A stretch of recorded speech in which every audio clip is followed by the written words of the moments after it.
আজকের পরীক্ষাটা আমার যা হবে না, পুরো ফাটিয়ে লিখবো, একদম খাতার মধ্যে ঝড় তুলে দেবো। এই রিম্পি আর সোনাইকে একদম দেখাবো না। স্টুডেন্টস, খাতা নিয়ে নাও আর লেখা শুরু করো। নাও।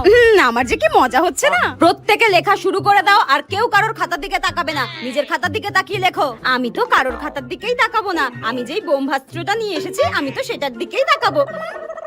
সবাইকে বলে দিচ্ছি, কেউ যদি টুকলি ফুকলি নিয়ে এই এক্সাম হলে ঢুকেছো আর সেটা দেখে দেখে পরীক্ষার খাতায় লিখেছো, আমি কিন্তু পরীক্ষার খাতা একদম ক্যান্সেল করে দেবো। সবাইকে বলে দিলাম আমি। হ্যাঁ এই রে, ম্যাম তো বলছে টুকলি ধরতে পারলেই খাতা ক্যান্সেল করে দেবে, কিন্তু আমার তো এই টুকলিই ভরসা, নইলে তো আমি পাসই করতে পারবো না। আস্তে আস্তে লিখতে থাকি। হ্যাঁ, আরে এটা কি লিখেছি আমি? এই তুমি এগুলো কি দেখে লিখছো? এই রে, হয়ে গেল আমার সব। হ্যাঁ, টুকলি? আমার বারণ করা সত্ত্বেও টুকলি? দাও দাও, ওগুলো দাও প্লিজ প্লিজ। ম্যাম ভুল হয়ে গেছে ম্যাম, আর কোনোদিনও হবে না ম্যাম। দাও বলছি। অসভ্য বেয়াদব মেয়ে পরীক্ষার হলে টুকলি করছে। আমার আর খাতায় ঝড় তোলা হলো না, আমার জীবনেই ঝড় উঠে গেল।